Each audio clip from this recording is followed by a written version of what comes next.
Hey, how's it going, subscribers? Welcome back to my YouTube channel. Thank you again for tuning in. My name is Nathan Christensen, and welcome back to Big Brain Thinking, where we think about stuff that's pretty big brained. Today we're going to be talking about life cycle nutrition, specifically high schoolers and their nutrient requirements, things they need to grow healthy, and a lot of deficiencies that they have. Yeah, it'll be a good time. See you there.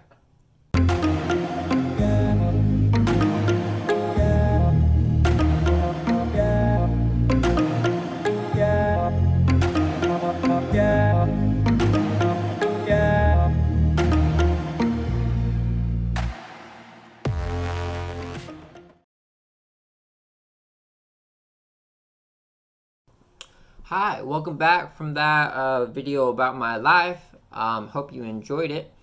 As you know, I sent out a tweet earlier today to my massive fan base that I have, asking them to see what questions you have about nutrition and what's going on in your guys' lives. And as this video is about high school nutrition, I actually got a lot of good questions that directly related to it. So we're going to hop right in there and we're going to answer some questions. So the first tweet I have here is from Kyle. Kyle from Seattle, Michigan. He says he plays football. He says go Kicks. Apparently that's his team name. He was wondering why he's tired all the time. He plays sports. He tries energy drinks. He does all these things. He sleeps right, and he says he eats right. One thing that I can guarantee is that across the board in America, we have a very large problem with iron deficiency. It's extremely common, and I would say that's probably the number one reason why you're feeling tired, Kyle. It's extremely common. It causes fatigue and just not feeling like yourself. I'd also recommend you look into maybe a vitamin B supplement. Vitamin B, a lot of people have a deficiency in, especially in high school, just due to the fact that they don't get enough of it in their diet. It creates ATP in your body's cells. So if you don't have enough of that, then you're not going to have enough energy as well. So I look into those too. Thank you, Kyle, for your question. All right, moving on. Our next question is from Leonard from Nebraska in some town that I don't know how to pronounce, so I'm not going to try. With that being said, he has a question regarding what he calls night blindness and not really being able to see that well in the dark. Well, first of all, make sure you're not going crazy because most of us can't see that well in the dark. But there is a shortage that is quite common in high schoolers, and that is actually diagnosed as night blindness. With this being said, this is usually tied to a deficiency in vitamin A. This is quite important that you know because if you're driving sometime maybe and you can't see that well, you could get into an accident. So, Leonard, if you are having a hard time seeing in the dark, maybe look into an iron deficiency and that might be able to help you out. Thank you very much for your question. Alrighty. And last but not least, we have a tweet from Jolene from my hometown of Jacksonville, Alabama. Go Broncos. She says that she has broken 2 bones within the past 2 months. Now, that is quite a shame, and that is quite rough, and I'm sorry, Jolene. But you may want to look into a calcium or a vitamin D deficiency. It is very common for high schoolers to come into these deficiencies, even though we have so many fortified foods who have these vitamins in them. So I would recommend a vitamin D supplement maybe, because chances are we shouldn't and we don't spend enough time in the sun for our body to make vitamin D. And we also don't have enough calcium in our diets. Can lead to that if you don't drink a lot of dairy or if you are lactose intolerant. I'd recommend one of these 2 approaches. They would most likely help you. And yeah, thank you for your question. Thank you for your time.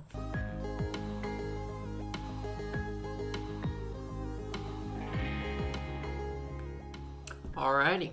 Well, with that being said, we're going to take a deeper look into these different deficiencies, and we're going to talk a little bit more about them. Now, as always requested, you guys love it when I bring out my whiteboard. So here's my whiteboard again. The first one we're going to be covering is iron. Now, iron causes anemia, which is where you have a lack of O2 in the blood because iron is on blood cells and it helps carry the oxygen to the tissues that produce energy to make you more active and have you, do sports and things like that. So you need iron for that, and iron also plays a crucial role in enzyme production. This is important because you can't have a good functioning body if you don't have enzymes. They help you break down food, they help you absorb minerals, they help you build proteins. Enzymes help you do everything in your body, so you got to make sure to have them. Now, if you do have an iron deficiency, I would recommend you eat some spinach, broccoli, turkey, and quinoa. Now, you can actually put all these together and make a pretty good meal. You could have turkey on your plate, along with a little bit of broccoli, some spinach, and then some quinoa rice. And I think that would be pretty good. Now, it's also important that with iron, you make sure, don't worry, the whiteboard's coming back later. You make sure that you have vitamin C or vitamin A that you take along with it. You need two, not two, you need one at least of the two because iron absorbs along with vitamin A and C. It can kind of hop on the back and piggyback into the body using those vitamins. So you got to make sure to have a vitamin A or vitamin C, like orange juice, to drink that when you take your iron.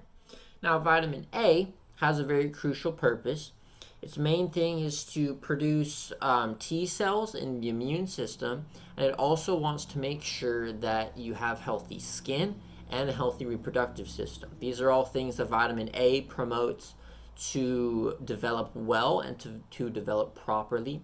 So it's very important that you make sure you have your vitamin A so that your body can grow well in these areas. Now, spinach is a very good thing to eat if you're low in vitamin A, along with carrots and maybe some dairy products and liver. Pretty much liver for everything. Just have liver and you'll never be deficient in anything. So all of these are pretty good. I would recommend like a spinach salad with carrots, maybe a cup of milk, and if you're adventurous, maybe a little bit of liver to go along with it. But you got to make sure to get your vitamin A. Now, in regards to night blindness specifically, you got to make sure to get your carrots, your spinach, or your cantaloupe, as they're all very high in a certain part of vitamin A, which is called beta carotene.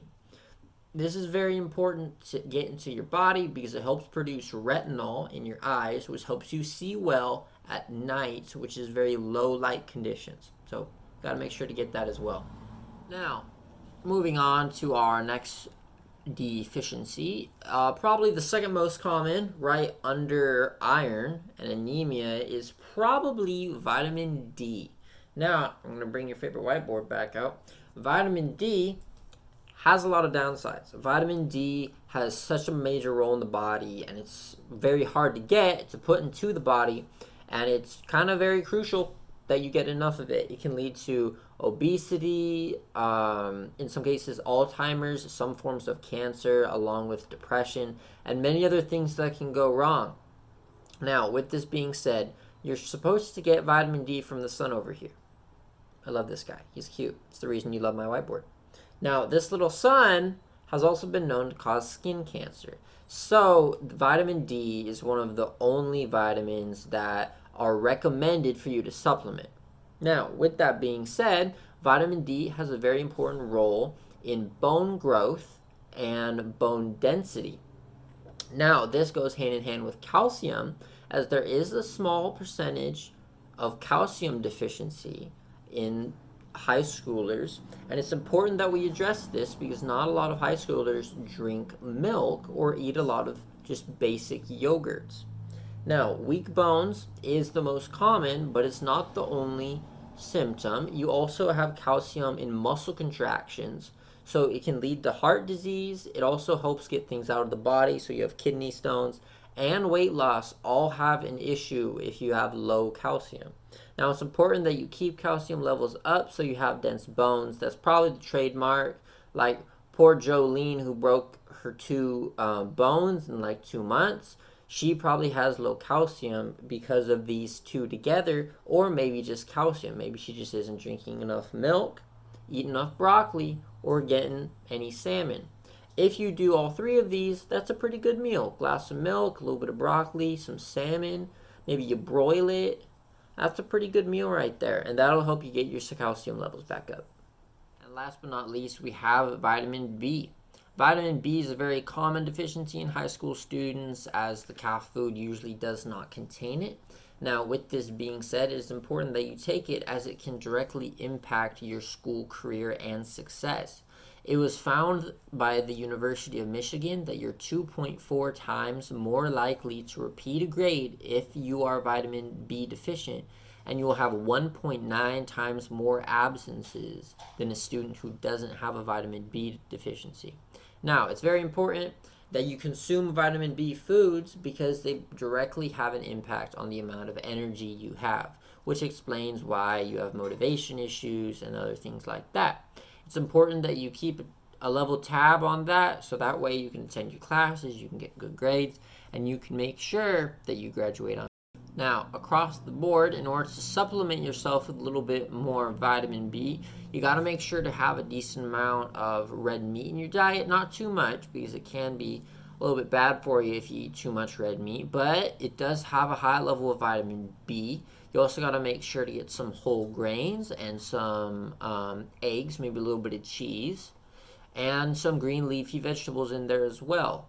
So maybe if you have beans with a salad and a little bit of steak, that could be a good meal. That'd be my recommendation. That's what I would eat. I would maybe have like a taco, a little bit of carne asada, and then have some lettuce, maybe a little salad, and then have beans, like pinto beans. That'd be a great meal. That's my recommendation.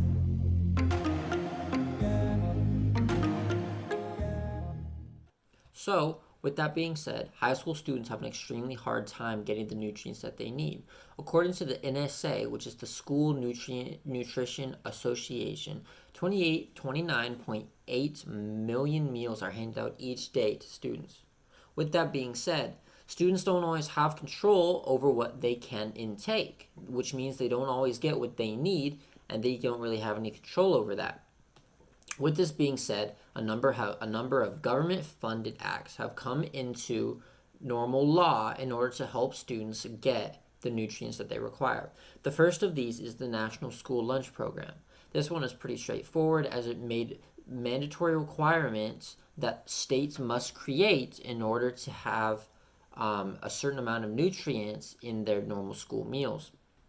California has its own state meal program, where there has to be very specific guidelines on what nutrition can go into a school meal.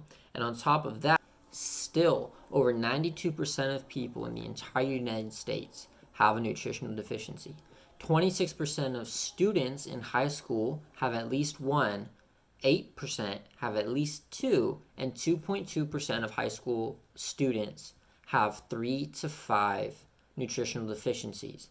And that is counting iron, vitamins A, B, D, and C. With all this being said, the government programs that have been instated have done a good job, however, have not completely solved the problem of school nutrition.